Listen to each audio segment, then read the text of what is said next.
welcome to Synchronicity Talk Radio for your mind, body, and soul. I'm your host, Marie Benard, and today we are speaking with Debra Silverman. She is the author of The Missing Element, Inspiring Compassion for the Human Condition.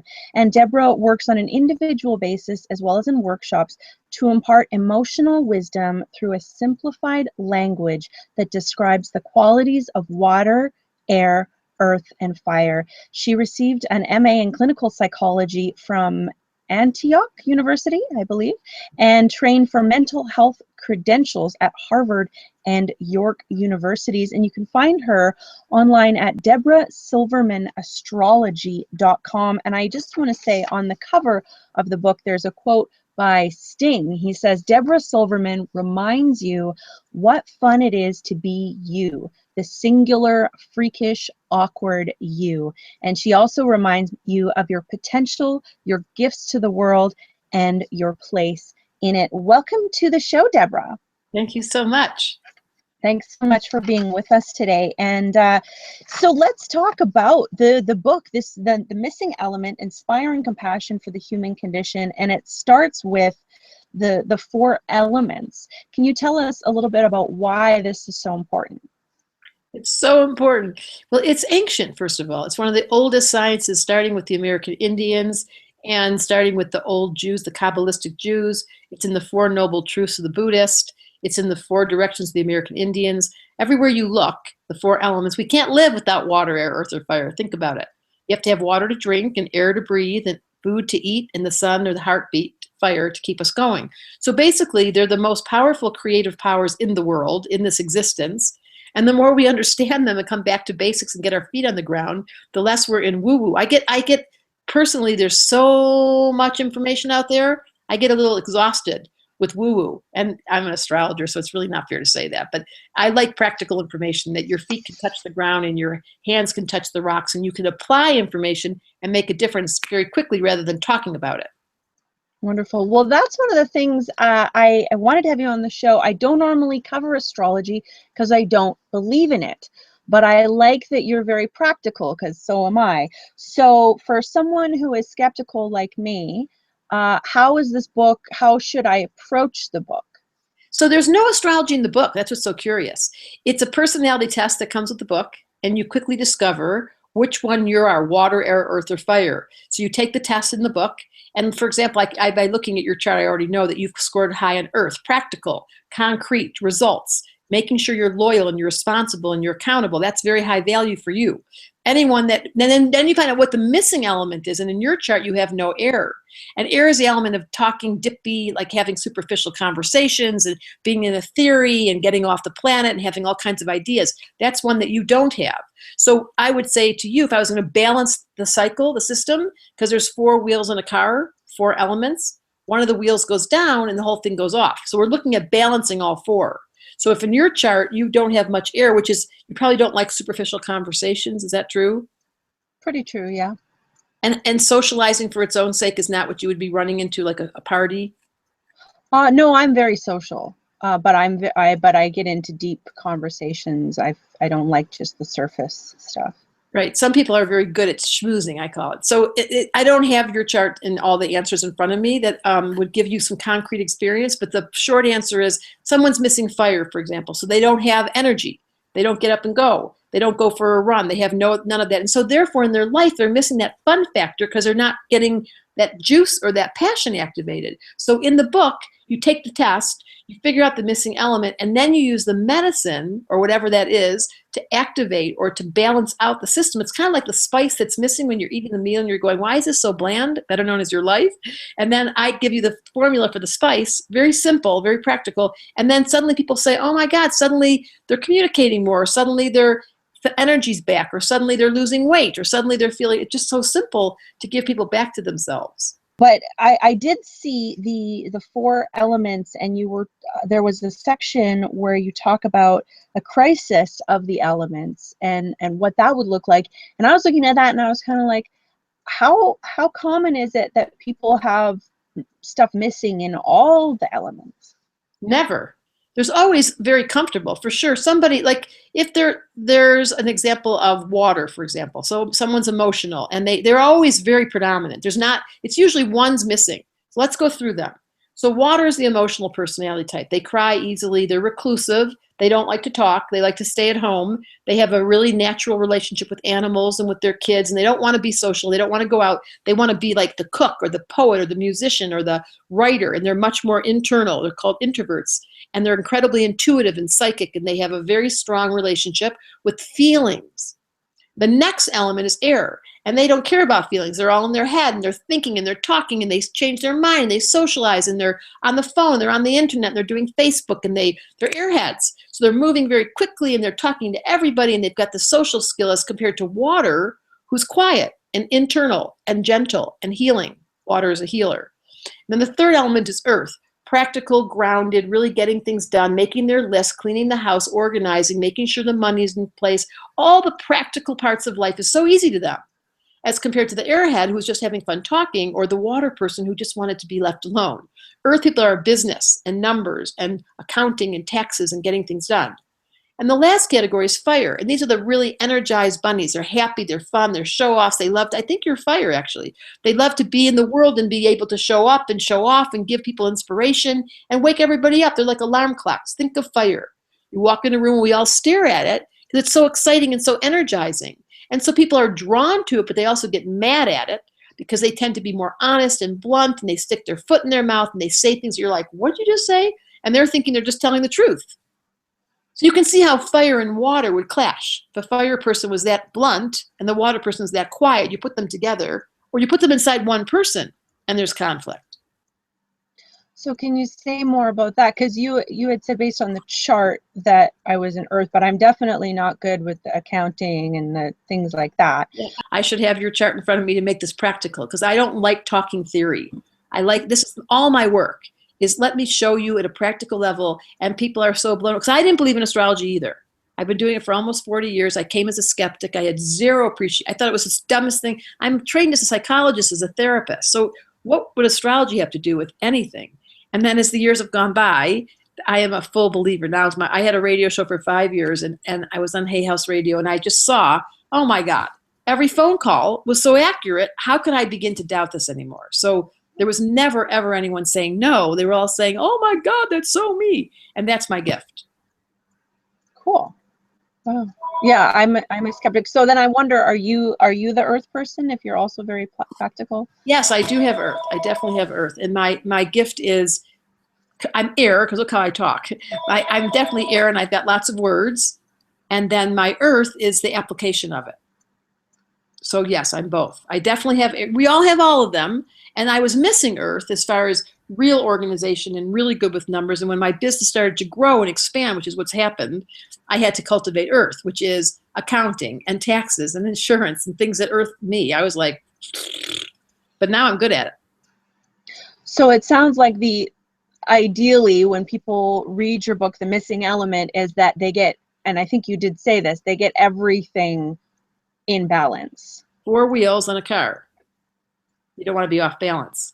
Okay. And if you watch on my website, Sting, who's a good friend, he really encouraged me to write the book. And he did the interview on my website. You'll hear him say, he's so cute. He was like, now which element am I missing during the interview? And I said, Sting, air. And he goes, oh yeah, air. Like, he's an airhead. But that's okay to say, because he's a double air sign. I'm a double air sign. And it's not that we're missing that element. That's over predominant. And so what he said, he was very astute. He said, so does that mean I need earth? And of course, he's married to a woman that has a lot of earth, which is typically how it goes. The missing element is often what you're attracted to in the other person. That makes sense.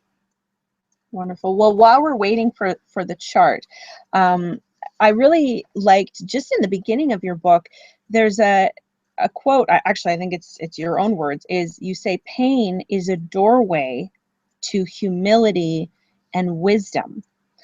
And I know that it sounds like part of the reason that you wrote this book, and correct me if I'm wrong, is because we're at this point in our evolutionary process on this planet where pain is all around us and we're not really moving through it. We're just doing everything we can to avoid it. And of course, the problem's getting worse. Exactly. So there's a direct relationship to pain and to wisdom. Such a sad truth. We learn through pain. We learn through difficult times. We learn the most in life when we're in the worst situation. Why is that? Who made that up? That is the worst formula I've ever heard. But that's how it goes down here. The soul longs for crisis and difficult things to grow, as compared to the ego, which looks for comfort at all costs and wants everyone to like her and how do I look and what's the nature of my outer world. And the soul, which is what's going on right now, we are in a soul revolution. We're no longer caught by our egos. There's so many people seeking the soul. So what is the nature of this radio show? If you're not a believer in astrology, what do you tend to be more interested in?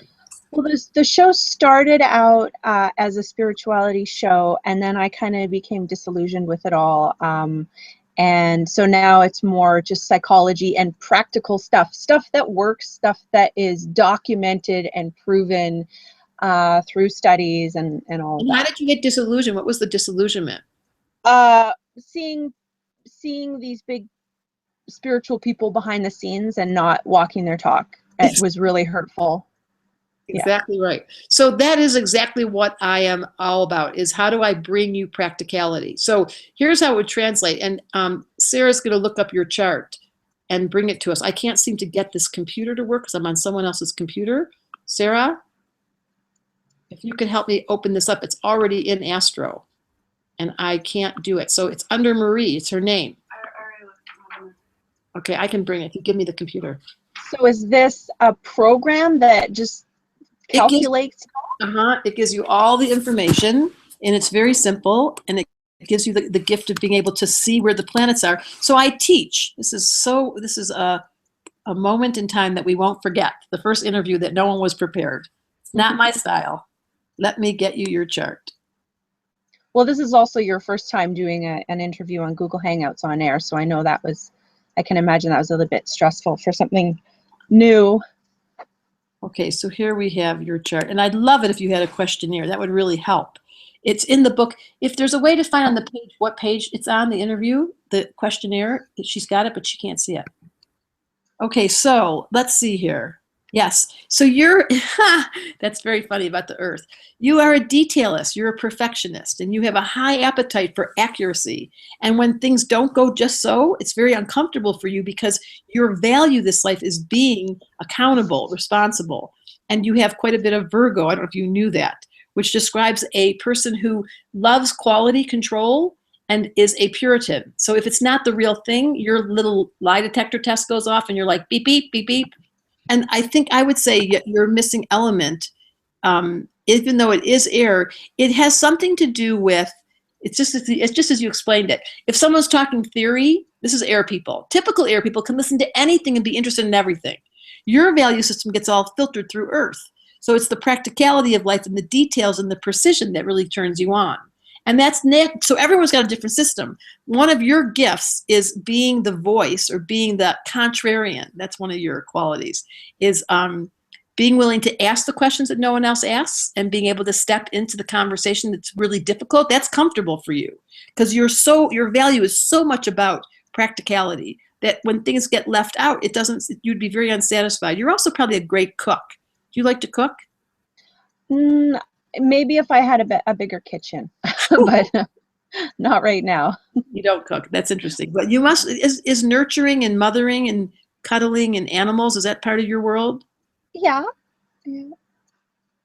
So yeah, I had a really, I think, actually this is a perfect opportunity to ask this question. So we have our base personality types and our elements, but then how much do life circumstances alter those and mess it up?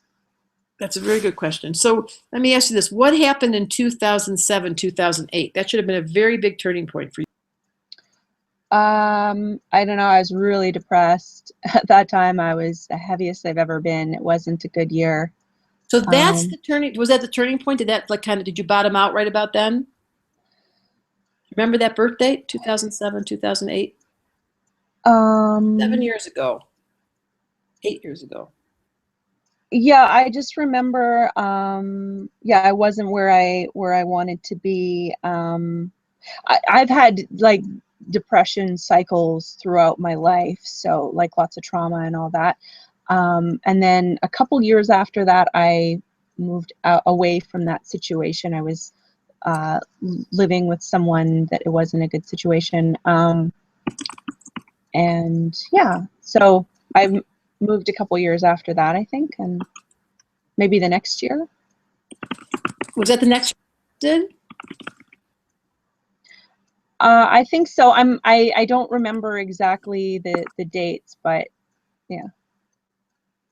You know, this is the thing about astrology. There are cycles, and depression is a great example of water, by the way. So water are people that feel so much and they care so much that it hurts. And until they learn the skill, and this is part of what the book is about, it's really strong in the book.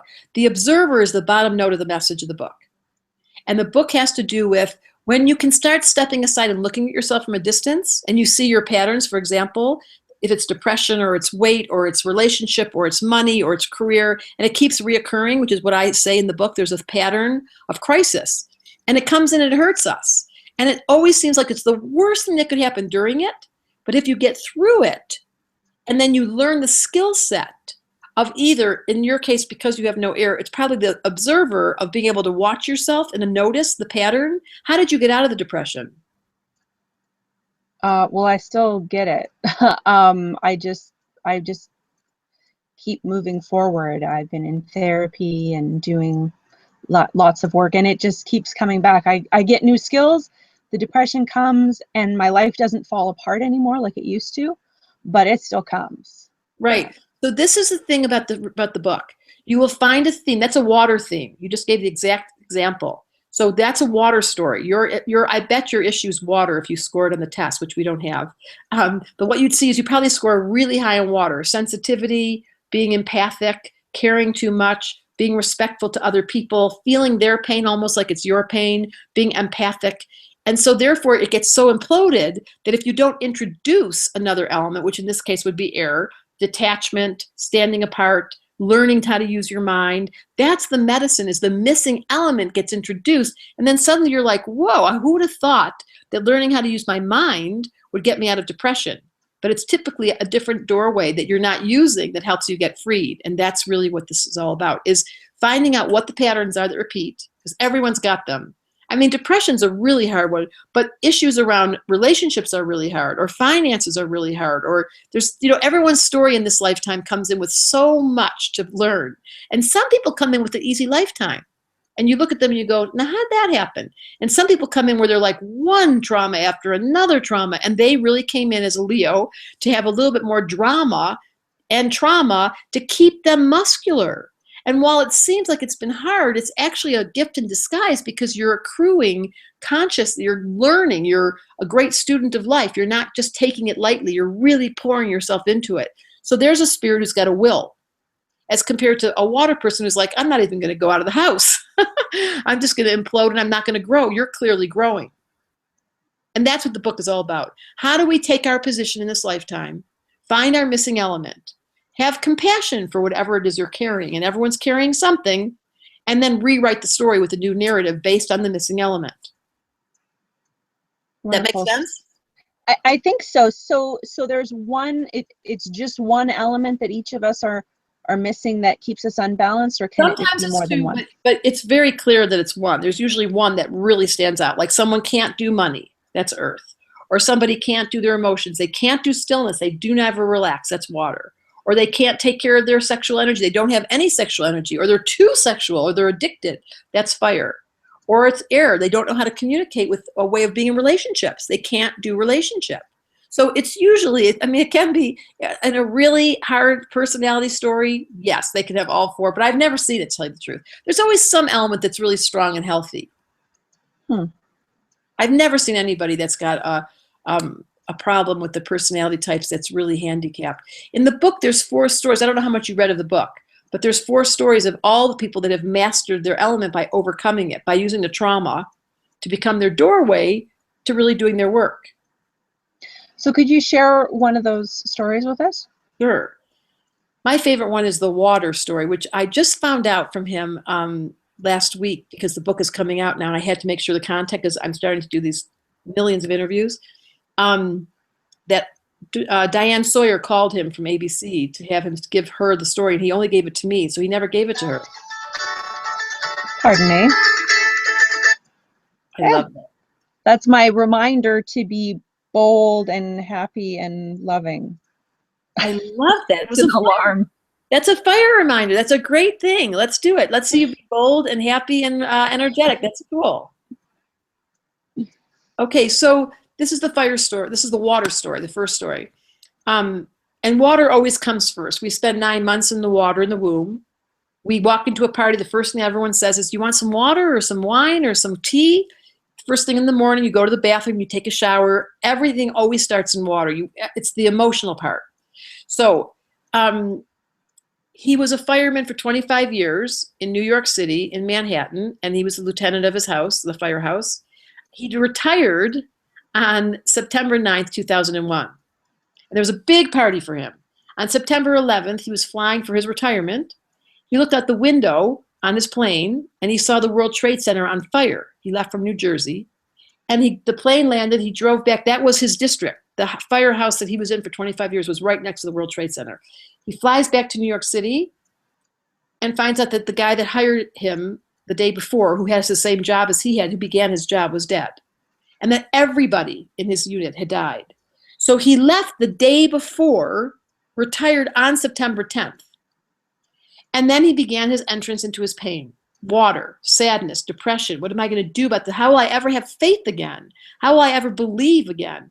And then he started working with me, and he did lots of other therapies, and he found himself as a yoga teacher. He forgot about retirement and decided to be a yoga teacher and became a healer. So that's the rewrite of a trauma or a painful experience. And now he's an amazing yoga teacher, travels around the world, and he took his pain and he had to forgive the men that created the crime.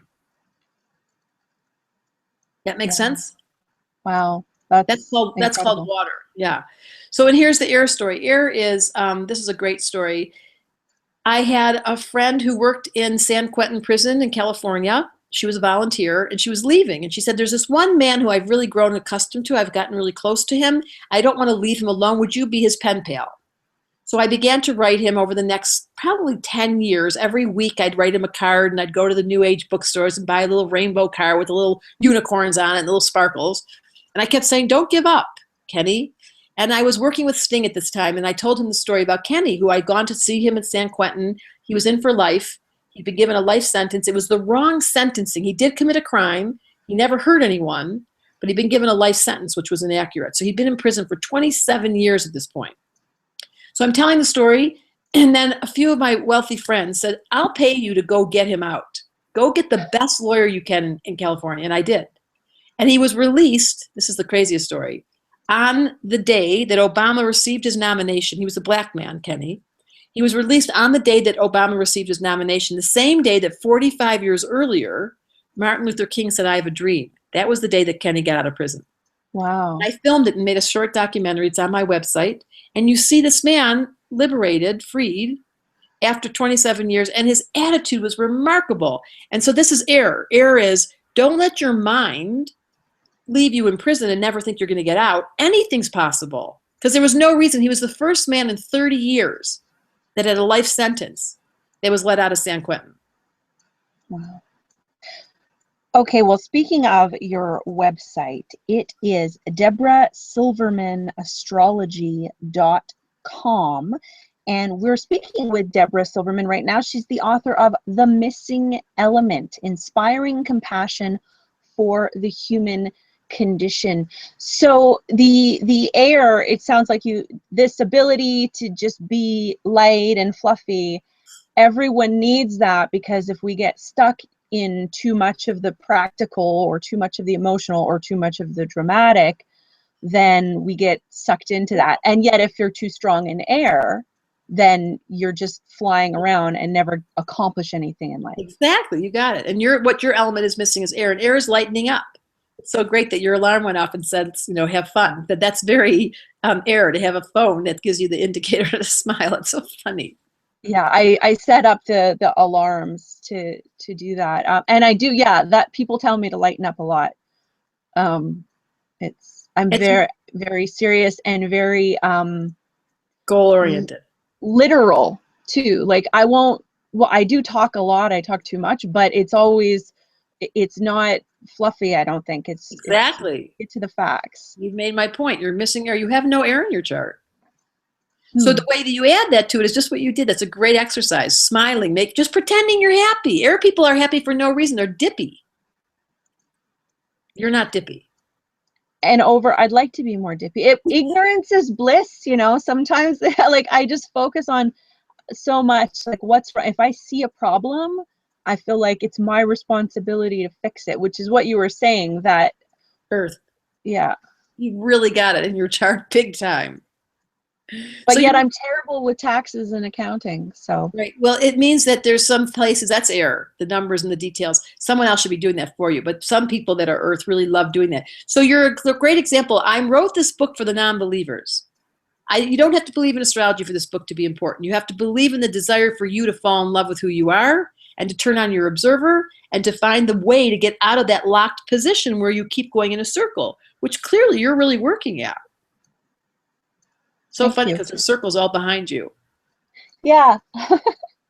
Because I haven't had a chance to look at the questionnaire that helps you just figure out what you're missing and what your elements are, how does that relate to the chart you're looking at? So you can see just based on the day I was born what I am, but this, I would imagine the questionnaire is more about things about me, personality traits. Well, there's things about that's happening now. So that's the distinction. The chart is the potential, and the personality test is the answer of what's occurring right now, because we're always changing.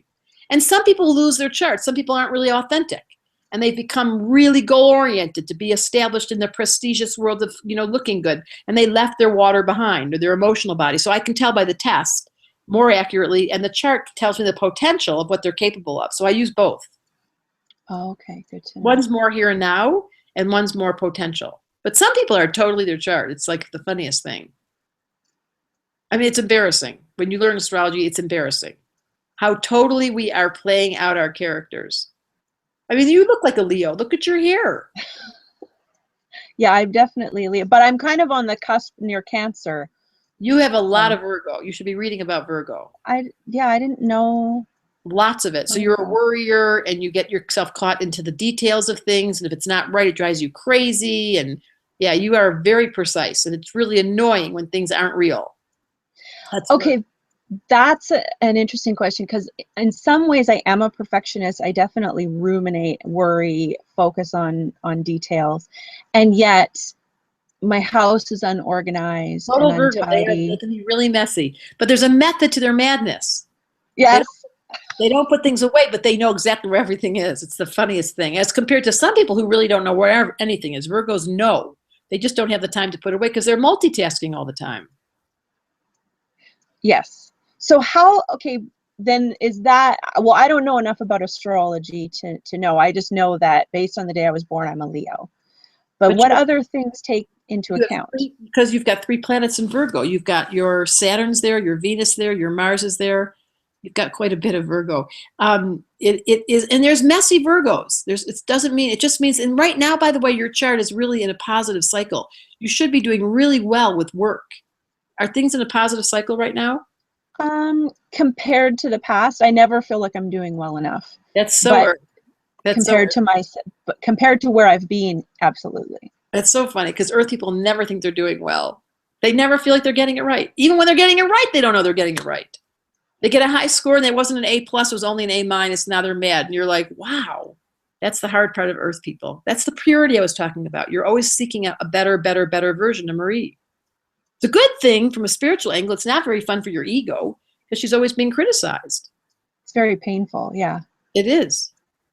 So I have to ask you, because I mean, this is all sounding totally like me, and I want to believe, but I'm also a skeptic, and you were a skeptic. So I mean, you mentioned that you, in the time you've been doing your show and all of that, it was also accurate. But to be a skeptic, there must have been something that got you. No, because it's as simple as that. After I've done almost 40 years every day of doing this. And after the first 30 years, I was enjoying it from a place of studying, because I have a very, solid thought process. I'm very committed and disciplined. And then when I got on the radio show, first it was Hay House, because there's thousands, every Hay House radio show I did, thousands of people, it was unbelievable, the response. There's a huge listening audience. And they would call in like popcorn, and it was like, this is now, I'm at the point where I'm a believer, because how could it be? And I knew when their birth dates were wrong, or their birth time was wrong, because it wouldn't go yes, yes, yes, yes, yes. So then at the end of all these years, and then I had my own show for the last 5 years, I'm like, you know what? I don't need to keep questioning this. I'm a firm believer. So it's experience that taught me, which is how Earth people learn. We want concrete evidence. We don't want theory. But in order to even take that on, I'm just curious, you did 30 years of studying it, so there must have been some desire to believe. Carl Jung was quoted to say, psychology will be a dinosaur science until it includes astrology.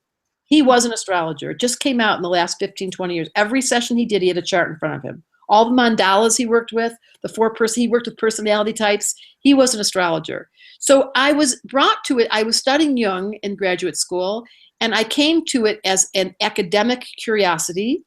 When I was in graduate school, clients would start to come to see me to work with me, and I'd listen to them tell me their story as their first session. I'd be like, oh my God, this is so negative, you're gonna kill me. And then I'd look at their chart and go, can I just say a few things and reframe your story and tell you why you're so picky and why you're so critical and make it into a really beautiful quality of purity? And they were like, new frame, new thought. And that's how I started as a skeptic, using a method that shortened all the negative. I don't have an appetite for negative. I am an endless optimist who likes to laugh. I'm a lot of error. And if I'm not having fun, I'm miserable. So people sitting in my sessions being miserable wasn't going over.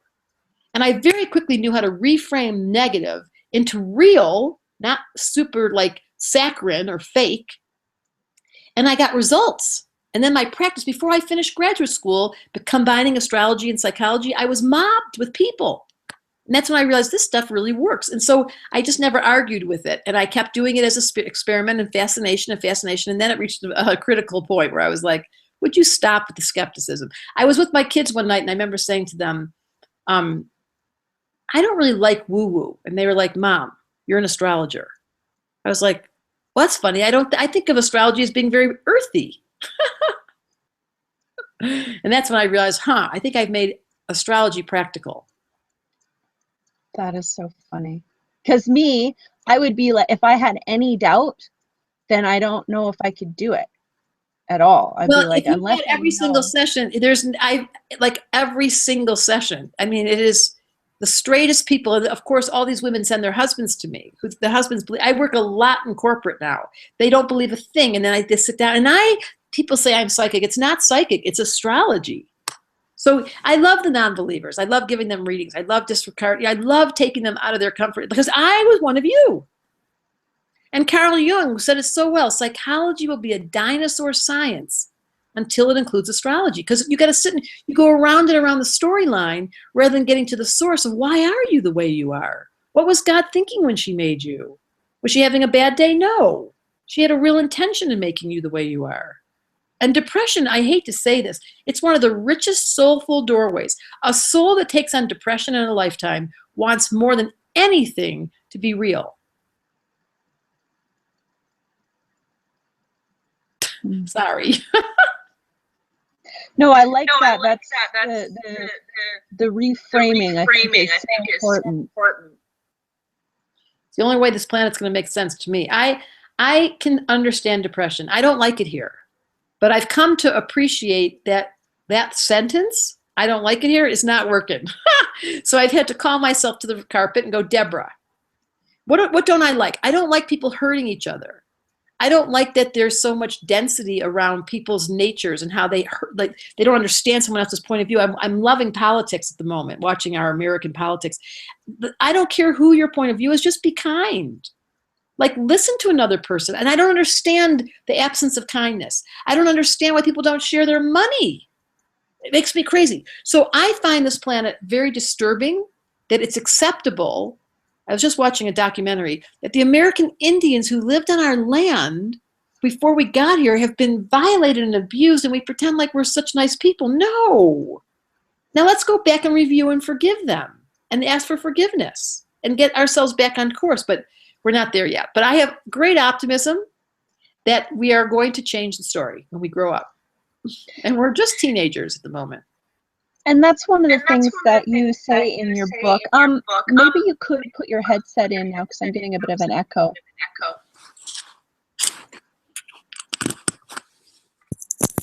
I'm all yours. Here we go. What do I say in my book? Wonderful. That's awesome. One of the things that you say in your book is that the way that we heal this planet, if we're going to be able to do that before we all go extinct, is each of us healing ourselves. Exactly. How come I can't see you anymore? Are you still there? Yeah, you can't see me? It's funny. No? Well, that's strange. Yeah, we are definitely having technical glitches. Ask that question again. Your book says that if we are going to heal this planet, it's through healing each other, or healing ourselves first. So I love that. Healing each other. Yeah, well, I think a lot of us do that. We project. It's like, I see what's wrong with you. I can point all of that out and tell you exactly how you should live your life, but I'm not going to follow that advice. So what advice do you have for people like that? Keep trying to change people. Good luck with that. Tell them everything you see. Argue with everything that you think is wrong with them and give them all the advice you can, and then look in the mirror and realize, oopsie, I'm talking to myself again. My advice is, you know what? It's so human nature to point the finger. You point the finger and 3 come back at you. Have you heard that before? Yes. Everyone knows that line.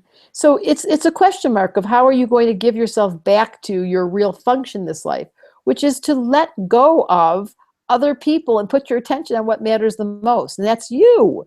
I mean, you're the only person. Listen, if you want to make an impact this lifetime, take responsibility. It's so ABCs. I was talking to someone this morning doing a session, and she was like, you know, I really feel like it's my husband and it's my work and it's my kids. I was like, would you stop? I'm very blunt, as you can see. I'm very honest. I can't stand flip-flap, blah, blah, blah. So the answer to your question is, take responsibility for you. Turn on your joy. If you can't find it, do what you just did. I love it. That's our homework. Put on your phone a timer that goes off and you activate your joy. That's so no error. I love that story. You're really embodying my work, right? Live time. I love when that phone went off. I'm really trying. But sometimes, so what do you do when the phone goes off and you're like, oh, I'm supposed to be joyful. I'm supposed to be loving. And I want to throw the phone out the window. It's a reminder of everything I'm doing wrong. So there's nothing wrong with being grumpy. This is the observer. You can be grumpy. You cannot like people. You can think everybody's bugging you, and you can make fun of yourself. Like I am, like me. I complain about now.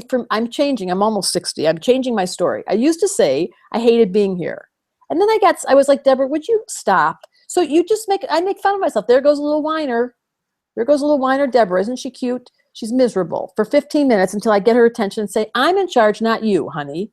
So you're claiming your right to your own Lamb Maria. You're saying, I'm allowed to claim I want joy. Now, grump, you're not welcome today. But some days grump goes, really? And you'll have to wrestle with her.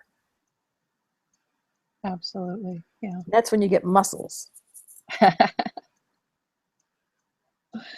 All right. Well, we are speaking with Debra Silverman. She is the author of The Missing Element, Inspiring Compassion for the Human Condition, and don't we all suffer from that?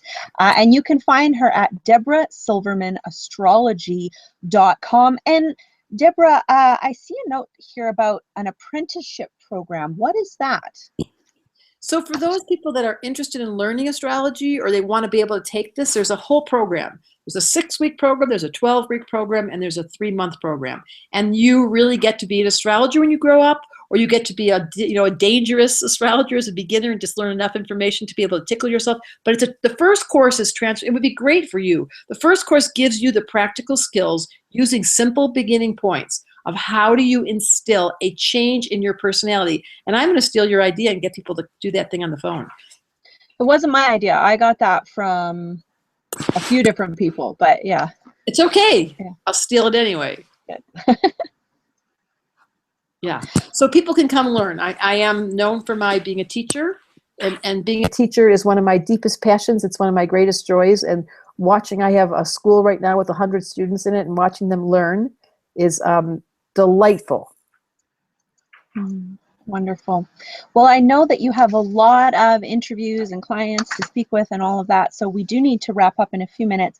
But I'm wondering, so the missing element, inspiring compassion for the human condition, you can get that at Amazon or Findhorn Press? Barnes and Noble. It's at all the Barnes and Nobles. And Barnes and Noble, okay. And you can go online on Barnes and Noble or Amazon or Findhorn Press, and the book is available. Wonderful. And so, Debra, what do you think is the most important message that you want viewers and listeners to take home today? It sounds bad, but this sounds so funny. But this is a cosmic joke, and as serious as you think you are, and you are, your lifetime is. If you can't find the humor in it, and you can't find a way to be able to have compassion for how unbelievably difficult it is, you're going to find yourself miserable. So my message is: don't judge. Accept the fact that your karma was that you chose to have a body, and you were given an assignment, and it looks just like your chart, and it looks just like your story. Forget the chart. It looks just like your story. Your story is perfectly designed for you, and as soon as you wake up inside the dream and choose joy and choose to be a contributing factor and choose to be a giver, the whole thing changes overnight. But it's a workout. You're a great example. It's work. This is not an easy movie. Whoever said life was going to be easy, they were lying. And when you get the musculature to choose life and to have fun, just look at your smile, the whole thing changes in half a minute. But it is, and depression or addiction or overeating or financial crisis, or they're all stupid teachers. I call them stupid stories in the book. They're stupid stories that came here to get you to wake up to be wise. Isn't that ridiculous? But anyway, whoever made up the program, I will talk to when I get home. When I get back to the pearly gates, I'm going to say, excuse me, who do I talk to? Like, they gave us challenges and crisis to wake up inside this movie? What if we got a memo? They could have mailed me a little email and it would have said, Debra, this is your information. But no. Sad, but true. And so it becomes funny. My message is, don't forget to laugh. It's a joke. You're a joke. I'm a joke. We're a cosmic joke. And we've got to have compassion and sweetness in the name of the pain, because otherwise this place is miserable. You understand.